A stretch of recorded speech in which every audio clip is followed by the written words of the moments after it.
Well, I'm going to continue on with our discussion of REITs, looking at mortgage REITs and equity REITs, and I'm not really going to list any particular names. I'm going to give you a way to think about how you would begin to look at these particular sectors. Let's start with mortgage REITs. And to understand really the damage that's being done in the mortgage REIT sector, I'll describe briefly what's going on there, and then we'll look at ETFs. Because ETFs are great on the way up. The whole sector will go up. Good and bad stuff goes up. And when ETFs are selling off, good and bad stuff go down. So that if you're looking for mortgage REITs, I would probably say the ETFs are things you want to avoid, and you want to start looking for the individual names that were within that ETF that were the strong ones that are going to survive. First, let's think about the mortgage market. Well, there's no secret what's going on in the world today. We're shut down. A lot of people have lost their jobs, and the thinking is that a lot of mortgage payments are not going to be made. That may be true. A lot of mortgage payments may not be made. And depending on what jurisdiction you're in or what location you're in, banks are willing to work with you and defer your mortgage payments, or to repackage the mortgage payments you're going to miss by perhaps taking out a second line of equity against your home that sits below the first mortgage and using those funds to pay your mortgage payments until you're ready to go, and then stretching those out over a year or 2 years. However, they're helping to restructure and defer. What they are not doing is giving a mortgage holiday, so that no government is going to tell banks, listen, for the next 3 months, that's it. Tough. You have to just let people live in their homes for free, and you can't charge them their mortgage, and they get it for free. That's not going to happen. Anybody who's deferring their mortgage payments now is only going to have to pay them down the road, period. If they don't pay them at some future point, well, then there is collateral there. The difference between today and 2008 is in 2008 you had a fundamental problem with the underlying market itself. So real estate prices cratered. You don't have a fundamental problem with the real estate market today. I don't think that real estate prices are going to crater. I think that there will be some supply on the market for a longer term than normally would be, because demand is not going to be there. You're not going out looking at places. But as this starts to clear up, what's going to happen is originations are going to increase. Rates are super low. If you're thinking of buying a home and you can get mortgage rates, even a floating rate mortgage at 1.25%, look, rates are going to be kept low for a very long period of time. Again, much like we came out of 2008, it just makes sense. You're never going to get a cheaper form of financing than a mortgage. And by the way, that's good debt, because you're buying an asset that should appreciate over time at least the rate of inflation, and you're paying the balance down each month. And listen, you got to live somewhere, right? So the underlying collateral, I don't think, is in jeopardy. The mortgage payments that are missed are simply going to be paid down the road. They're not forgiven. Nothing is forgiven in this environment just because this is going on. It's deferred. It's not forgiven. But that still doesn't solve the problem of the credit, the liquidity crisis that many mortgage REITs are facing. And here's the problem. They make money by servicing those mortgages. So here's a typical example of what would happen. Let's say that I'm a mortgage REIT. I'm going to originate mortgages, which means I'm going to have you sit down in front of me, fill out the mortgage application. I'm going to handle everything for you. I've got a mortgage on my books. I'm going to get a whole bunch of those mortgages on my books, and then I'm going to sell them off. And if they're all agency mortgages, I'm going to sell them off to one of the government agencies that will then package all those mortgages and sell them in the open market as mortgage-backed securities. Great. But they don't want to handle all the collections and all of the payments every month. I'm the servicer. So as far as the person who got the mortgage, as far as they're concerned, I still own the mortgage. They come to me, they make their payments, and then I submit those payments less a fee. That's called the servicing fee. and those servicing rights can be very lucrative. It costs money to get the servicing fees, and then after a period of time, 2.5, 3.5 years, you tend to break even on that. So if you have longer term mortgages where the weighted average of your mortgages might be 8 to 10 years, that servicing revenue builds nicely. So you get that servicing revenue, but every month you got to send some money in. Whether you collect it or not, you got to send some money in. And that's the problem that mortgage REITs are facing right now, is every month they got to send money in. They got to take money, they got to send it in. So the thinking is, with everybody not paying, and I'm using excessive language here, I'm going to correct all my excessive language in a second. With everybody not paying their mortgages, these guys are dead in the water. So let's revisit that. Everybody not paying their mortgage, that's not true. Some people will elect not to pay their mortgage. Now you may say, well, that may be 20, 25, 30%. I don't think so. I don't think it's going to be that high. We saw initial jobless claims this morning, 6.5 million. Last week was 3.2 million. Collectively, that's about 10 million. So unemployment is roughly, that represents about 10% of employment in the US. So we're going to be somewhere around 12, 13% unemployment. And some thinking is that we may go up to 20% unemployment. Okay, that still means 80% employment. So if ownership were 100% of the working population, 20% of mortgages might not be paid. The other 80% are still being paid. 20% unemployment is still 80% employment. Well, if you're still employed, you're going to go about your business. You're going to pay them because you're going to be thinking, well, I can go to the bank and say, look, I can't make my payment this month, but they're going to see my bank balance. They know that I can make it. They're going to see that my paychecks are still being deposited every 2 weeks, but maybe they'll work with me. But what's the point? If I defer my mortgage payment, interest still applies to the balance that I'm deferring. I don't get that free. All I'm doing is borrowing money from the bank that I'm going to have to pay back at some future point. So from my point of view, what's the point of delaying? I got to pay it at some point. It's the same amount of dollars. If I just delay it, I'll end up paying more. And I'm not unemployed. I'm working from home. I'm not unemployed. My paycheck hasn't been affected. So there we go. Let's look at the 20% that have lost their job. They're not all homeowners. A big portion of those are renters. In fact, I would say a disproportionate share of those people are renters, not homeowners. So I think the idea of this everybody's not paying their mortgage thing is overblown. I think that is completely overblown. I think a lot of people are going to continue to pay their mortgage. And again, 20% unemployment is still 80% employment. So if 80% of people are still paying their mortgages, I don't see that it's going to be that bad.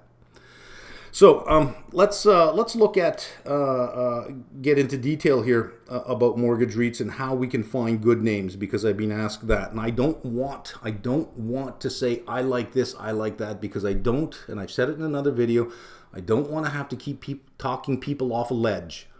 When they say, I bought what you said to buy and it's this price now and I'm losing money, what do I do? Listen, you can't act and behave like me. I behave like me because it's right for me. Number one, I never have more than 4% of my overall capital in any one single name. 4% to me is a huge position. Typically it's 1%, 1.5%. I feel I'm getting heavy on a particular name. There's only one name that I have a very large position in right now, and that's Northview Apartment REIT, because I believe that takeout price of $36.25 in the third quarter is still in play. I think that's going to happen. I have a good faith belief that it's going to happen. I owned the stock before. The average price that I own it at is the price I owned it at before the announcement. I'm comfortable if the deal works. I'm comfortable if the deal doesn't work. That's me. Don't copy me. So I'm not going to name any names in this video. I'm going to give you a way to think about how you would look for particular names, though, so that you can do this yourself. Number one, let's look at Etf Outflows, because in the mortgage REIT sector, Etf outflows have been huge. Some of the mortgage ETFs out there, things like MORT, REML I think is down like 90%. And then you had the leveraged mortgage REIT ETFs, MORL, MERL. they're basically non-existent at this point in time. When I say 99.9% of their value is gone, that's because they're trading at 20 cents a share. They're not even on the exchange anymore. Interactive Brokers doesn't even give you accurate pricing information. So if you put it into your watch list, you get a warning saying, listen, we don't even know if this price we're giving you is the right price, because it doesn't even trade on anything that we would allow you to own. You can't trade it on Interactive Brokers without special permission. And I wouldn't advise it for anyone. I think those are dead. But they've been destroyed. When somebody sells an ETF, they take their shares and they sell their shares in the open market. Well, that ETF represents ownership in a whole bunch of underlying shares. When they sell their ETF, all those underlying shares have to be sold as well, regardless if they're good or bad. So within a particular ETF, there might have been 20 names in the ETF. 4 of them may be great. 4 of them may be perfectly okay, but they're going to suffer the same fate as the other 16. So let's see how this redemption process works with ETFs so that we can understand how certain good names are being thrown out with the bad names. If you're a CFA Level 2 candidate, the first reading in portfolio management, which is new for 2020, is all about ETFs. And there we go into detail about the creation and the redemption process. So you will recognize the process that we're about to describe here. But for ETFs, there is going to be what's called an authorized participant. And this is an investment bank that can create and redeem the ETF shares from the ETF sponsor. The ETF sponsor doesn't really get involved in the day-to-day trading. The authorized participant does. One of the responsibilities of the authorized participant is to make a market in the ETF. That means it must post a bid and an ask in the market and provide liquidity in the secondary market. Somebody who wants to sell, they have to stand ready to buy, and somebody who wants to buy, they have to stand ready to sell, and they have a spread, a bid-ask spread, and they make their money on that spread. They also engage in another transaction when they're buying. So let's say that a whole bunch of investors are dumping their ETF shares. Well, the market maker has to buy. So they'll buy the ETF shares, and at the time they buy the ETF shares, they'll also sell the underlying shares associated with those ETFs. At the end of the day, they take all the ETF shares that they bought and they deliver it to the ETF sponsor. The ETF sponsor then hands over all of the underlying shares represented by those ETF shares and gives it to the authorized participant, and that is a way that the authorized participant covers their short position. So during the course of the day, when money is flowing out of ETFs, authorized participants are buying it and shorting those shares at the same time, so that's what's pushing down the price of those shares. When the authorized participant shorts the underlying shares or sells the underlying shares, they don't pick names. They don't pick names. They don't say, well, these are good, these are the bad ones, let's just short the bad ones. They don't pick names. It's just indiscriminate across the board. The good and the bad go, because that's not the point of the transaction. So all the issues in that ETF drop. All of them drop, good and bad. And that's how money flows out of the ETF. Money flows in the reverse process. The sponsor then sells out ETF shares into the market and buys the underlying at the same time. At the end of the day, delivers the underlying to the ETF. The ETF then gives them the shares that they sold short during the day to cover their short position. So that's the creation redemption process. The redemption process brings all names down. What you need to do is look at all of those names that are down and say, they can't all be bad. They can't all be bad. There must be some good things in here. And I don't know if this is true or not. I think it might just be sort of something I heard somewhere, that there is some Chinese symbol for danger or something like that, or the Chinese symbol for opportunity is danger in reverse. I don't know. If somebody knows something more about what I'm talking about, you can put it in the comment box. But yeah, wherever that you see in financial markets a lot of danger, that's where you're going to find really great opportunity. I don't think the opportunity is in the mortgage REIT ETFs. I think what you need to do is look at all the names that got beaten up and say they can't all be bad. They can't all be bad because the underlying property market is still going to be there when we get back. I think that's strong. I don't think that there's a problem with the collateral. This is an event, not a trend. This is not mortgage forgiveness. This is mortgage deferment. 20% unemployment is still 80% employment, and those who were unemployed are primarily, or I shouldn't say primarily, predominantly renters and not mortgage payers. I don't think it's that bad overall. So let's say you got to that conclusion, because I'm at that conclusion, and I'm comfortable buying certain names, of which I'll keep to myself right now. But I'll give you a way to look at the different mortgage REITs themselves, and you can then determine which ones you like and which ones you don't. All right, so let's say that there's a particular name that you're looking at, and yes, this does require you to do some work. It requires you to get to know the company that you want to invest in.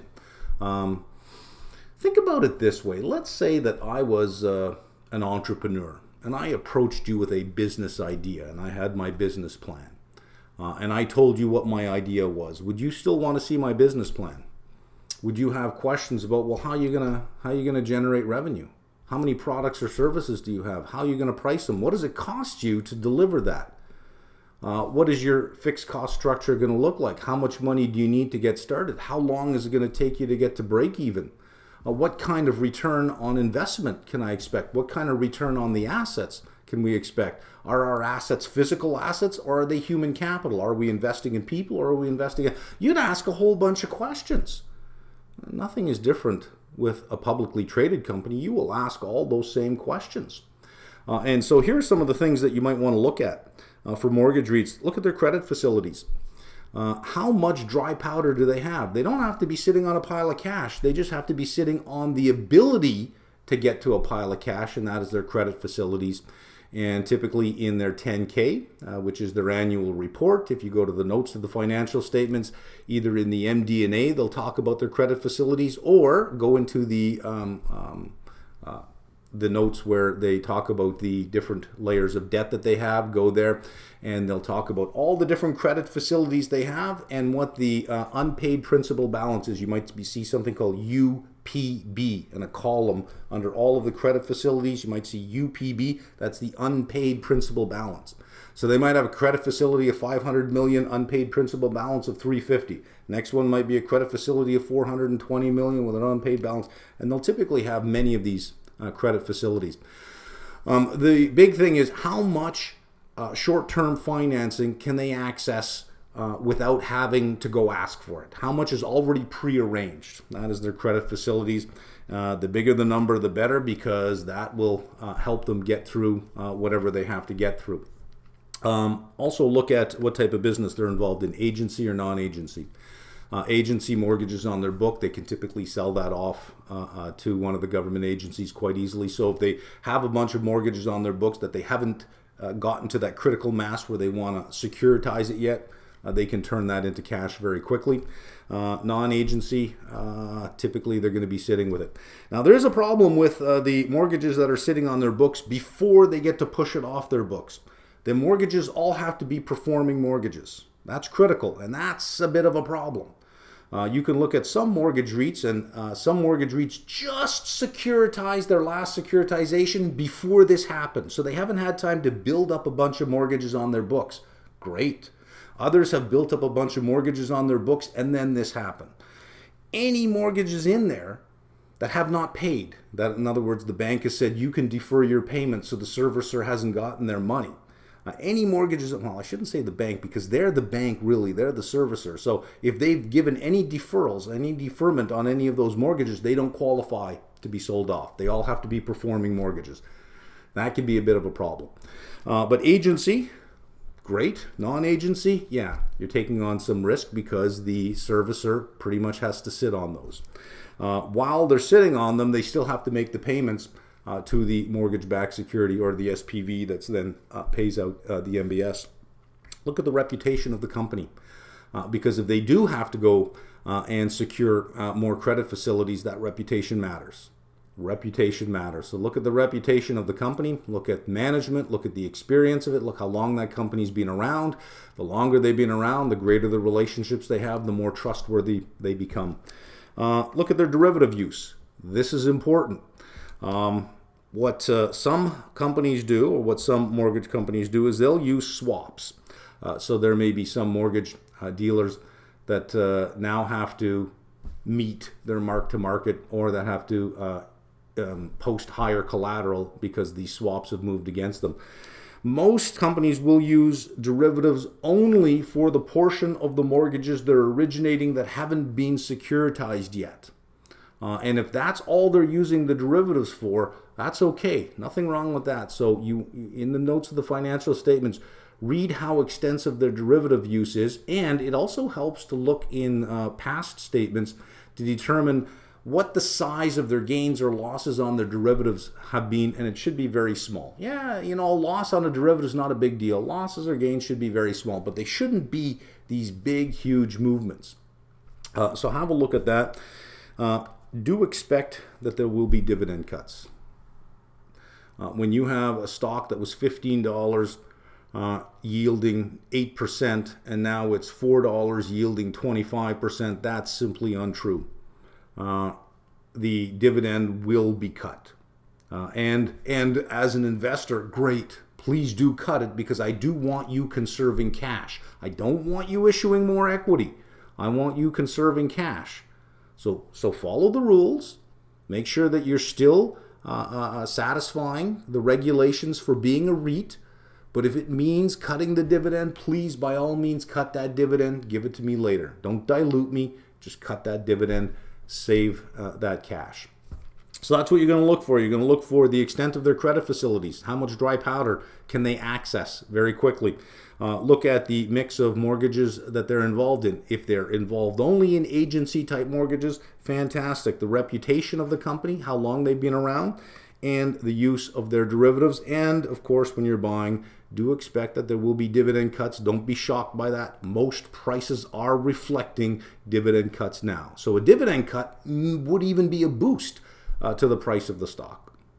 All right, let's have a look at equity REITs. The ETF process I described for mortgage REITs applies to equity REITs as well. If there were equity REITs within ETFs, they would have faced the same thing. Not to the extent of the mortgage REIT. The outflow hasn't been that dramatic. So for equity REITs, the big thing, the property type and the type of tenants. It's one thing to say office space. It's another thing to say office space. Oh, and by the way, the federal government rents the whole thing. Oh, well, that's a different type of office space, right? So you want to look at the property type and the type of tenants. And I've sort of listed what I think are the REITs in order of desirability. Healthcare REITs, I think right now, while none of those places are shut down, they're all essential. There are some that own hospitals or that own healthcare facilities. If you've ever been to one of those medical buildings where every floor is a doctor's office, well, that's owned by a particular company that builds it out to that specification. So healthcare REITs followed by apartments. Yes, I understand that some people will defer their rent. And again, as I said before, even if we go to 20% unemployment, it is still 80% employment. Now, rents are a very particular thing. At least in Ontario, in Canada, there is a rule now that if you don't pay your rent, you cannot be evicted during this period of time. And every province has its own particular rules about how that is being treated. And I'm sure that every jurisdiction has its own rules about how to treat those things as well. That's called rent relief. You can defer your rent payments. It is not, as I said with the mortgages earlier, it is not a rent holiday. It is not a situation where suddenly if you're a renter, hey, we get 3 months of free rent that we never have to pay ever. No government will tell any landlord that you have to give people free rent. They won't say that. They're going to say, you can't evict people during this period of time, work with them, but you're going to get all your rent because once this is over, they owe you that rent. So some provinces have a rule where you can defer the rent, but you cannot charge interest on the deferral of the rent. Others say that's perfectly fine. So if you're a renter, you're not going to get free rent. You may get some months where you don't have to pay the bill, but it's just going to accumulate. So you have typically in more significant buildings, you're going to walk in with first and last plus a security deposit. So the building has your last month's rent and has your security deposit. If this goes on 90 days, 3 months before everybody gets back to work, well, there's 3 months potentially at risk. Well, you've already paid last month, so there's really only 2 months at risk. Your security deposit is anywhere from 50% to 100% of a month's rent. So the downside isn't really that bad. And depending on the market that you're in and the building that you're in, these apartments turn over very quickly. So if you don't pay your rent, you will be evicted at the end of that period of time when those eviction notices come. So for many apartment REITs out there, there's going to be a hit to cash flow. That's a given. You're not going to get 100% paying the rent, and that's fine. Those who can't pay, that's fine. Those who can, if you're listening and you can, and you're one of these people, you think, well, I'm just not going to pay my rent. All you're doing is borrowing on the credit card, because at some point in time, you got to pay it. There is no rent holiday here, only rent deferment. So if you're thinking that this is a great opportunity, you know what, I don't pay rent, I don't have to pay all these bills now, I can now afford to buy this and buy this. No, you can't. If you only have 20% of your income at the end of every month after paying all your bills, and you defer rent for 3 months, well, you got to pay those three months. So that'll take you, 7, 8, 9 months of 100% of your income just to catch up on what you deferred. It's not going away. So yeah, there'll be a short-term hit. So yeah, I still think apartment buildings are very, very strong in this respect. I'm not concerned. Again, this is an event, not a trend. I'm not concerned about this. Next, I would go with office properties. Office properties tend to have tenants in which the individuals who work there can work from home. So if I look at office properties versus retail, office properties are more likely to have most of their employees still on the payroll working from home, whereas with retail, either you're there or you're not. You pretty much have to be there. So office properties, and I put that third. If an office property is really, really beaten up, I don't mind it. And I'm watching the analyst upgrades, and a couple office properties in Canada have been upgraded. One that I'm holding quite significantly has been upgraded today from a hold to a, not just a buy, but a strong buy, because it's been beaten up significantly. It's a middle of the road office property. It's not a great one. It's not a bad one. It's a middle of the road one that has done a lot of restructuring over the past little while. They sold off some unperforming properties. They've lowered their debt. They were kind of in a nice position going into this. So it was nice to see that an analyst upgraded that REIT. And finally, retail is way at the bottom. There's some good retail REITs out there. Again, look at the tenants. I'm going to show you one in a second that issued a statement last night, one that I hold. Not a big dollar position because they were never really a big dollar REIT. They were always just a nice big cash generator. 9.5% dividend for years. It was just beautiful holding this because they just kept paying. Not a lot of capital appreciation. I think over the holding period I had might have been 30% over a 4-year period, but it's that nice recurring dividend that was really nice. They've been beaten up, down about 40%, and they're getting ahead of this. They put out a release. I already knew the types of tenants they had because I was familiar with their 10K. And in the 10K, they'll tell you the type of tenants they have. Look at the type of tenants they have. Grocery anchors, good. If they're retail, especially for strip malls or those small the plazas that you drive in, not the enclosed malls. That's a different type of thing. Grocery anchors, always a good thing. Because they're an essential service, they're not shut down, they're paying their rent, and usually they're the biggest one there. Dental offices, doctors' offices, things like that, those are good to have as well. Even though they may be shut down, they're not going away. A dental office makes money. Every time you go in there, if you get your bill and you look at it compared to what was done, you know they're making money. Drugstores or pharmacy centers also are great tenants to have in these types of malls because they don't shut down either. Other types of tenants that are good to have, government offices. are fantastic to have, and we're going to look at one where 28% of its leased space is to government offices. It would be hypocritical for the government to then ask for a rent deferral when they're spending all this money to try to make everybody whole. So I feel pretty good about that. But let's look at the structure of what they've released, and this is what you want to look for. So let's put that up now. So this is a small REIT based in Quebec. Its ticker is BTB, Bob Tom Bob. And on the TSX, if you put .UN, you'll get it. Depending on the broker you have, you might have to put the extension .UN, BTB. Own a lot of malls, not enclosed malls, none of that, like the mall plazas or the strip malls. So let's see what they say about their tenant rent relief. Very few rent relief requests are emanating from our industrial and office segments.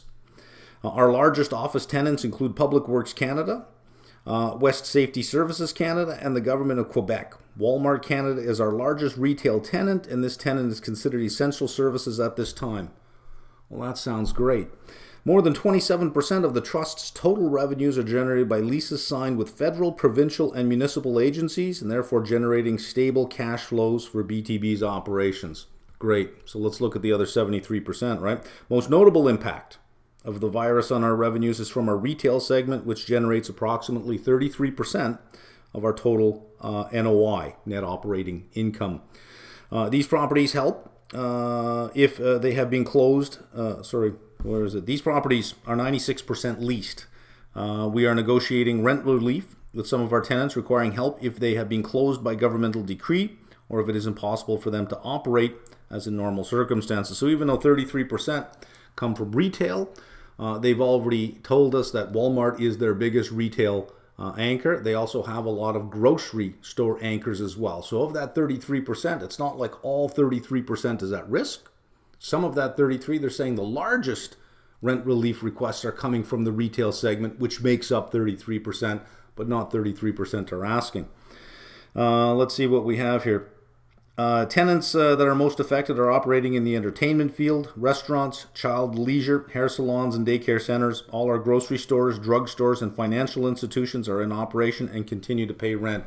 Banks, drugstores, grocery stores, government offices, dental offices, even though they're closed, they pay. All of those things are fantastic. You got to look at the mix of tenants. Don't just take retail and throw retail out. Look at the mix of tenants that they have. We would also like to remind you that BTB does not own enclosed shopping malls. Our retail properties are mostly destination focused and grocery anchored. Beautiful. Like to hear that. We have established a policy to grant rental postponement, not rental holiday, rental postponement. And again, for all you people out there who are apartment dwellers, who are renting, who are looking at this saying, this is great, I'm going to save a lot of money now. No, you're going to preserve cash flow, but you're not going to save money. You're going to have to pay it at some point, and you may even have to pay interest on the unpaid balance. And here's a real kick in the pants. It might actually affect your credit rating. I don't know. It might actually affect your credit rating because these larger places automatically report to credit rating agencies whether you pay or not. The system may not be set up to not send in that report when you don't pay. It may show as just a missed payment. That might happen. Anyways, let's keep going here. It says here, postponement solely for the portion of base rent which is to be fully repaid by year's end in most cases, 2020. So they're saying, yeah, we're going to postpone it, but by the fourth quarter, yeah, you got to pay the piper. It's all going to be taken care of by the fourth quarter. So you're going to have a dip in cash flow, and then you're going to have it show up in the fourth quarter. Most of their tenants I'm comfortable with. They're granting rent relief for retail customers, but we see that they've got grocery anchors, financial institutions, and Walmart. I'm feeling pretty good. Look at this last point. So far, the amount of rental postponement granted to our tenants is not significant. Okay, I feel pretty good about this one. Look at what they're doing here, the next statement, to protect our cash flow. Here are measures that have been or will be made available to BTB. We have stopped all construction activity. Okay, good. No point in spending money on that. Whether tenant improvements or capital expenditures, and have established other strategies in order to maximize our reduction of expenses. We are seeking the support of our mortgage lenders to postpone the payment of capital and or interest on our mortgage loan. So far, our requests have been well received. Banks know what's going on. They get it. They look at this. They say, well, look, you've been a good client for years. We get it. This is not your fault. If you need some help in preserving cash flow, we're here for you. You're going to pay us. You're going to pay us in the future, but we're here for you. I like that.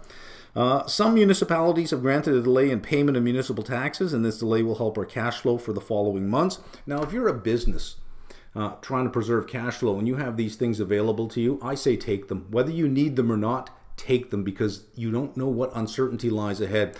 If you're an individual homeowner that has the ability to pay your property tax, I say pay it. Reason is you're only going to compound what you eventually have to pay in the future. So does the business, but for a business, cash flow is absolutely critical. So, what else do we have here? The Canadian and Quebec governments have granted a delay in the payment of GST and PST. That's not a big deal. I mean, that's minimal, but it's there, but it's not a big deal overall, in case you think that's a lot. We have unused credit facilities to fund certain operations. Great. Unused credit facilities. We wanted to see that, right? And we intend to report our Q1 2020 earnings in accordance with the schedule originally planned. I see no delay in the reporting of their earnings. Nice on that. Distributions. And here, you start to read this, you think, they're going to say that they're going to cut their distributions, right? March 31st will be paid as announced. Our Board of Trustees has not contemplated a change in our distribution policy and will not, unless there is a deterioration in the situation that would require it to be reviewed. So there we go. This is a nice press release from a company who is thinking about its investors, saying, let's give them the information they need now. They gave us a breakdown of the type of tenants they have. They told us where they're seeing issues. They told us the significance of what they're seeing in issues. They told us how they're managing their cash flow, what they plan to do. They talked about their distributions. I, as an investor, look at this and say, bravo, management. You did the right thing. You're giving us some visibility on what's going on, and I feel really good about this. I see opportunity, because this was before it dropped, it was $5.40, $5.50. It pays 3.5 cents a share per month. That's 42 cents a year. It's now $3. So I look at this and I say, I don't mind adding to this position now. I'm a long-term holder. I don't mind adding. I don't mind waiting. I don't mind living through a dividend cut for 2 or 3 quarters. That's me. You got to make the right decision for you. I've just given you some things that you can look at and how you can look at it to determine the name you're looking at, whether you like it or not. I hope that helps.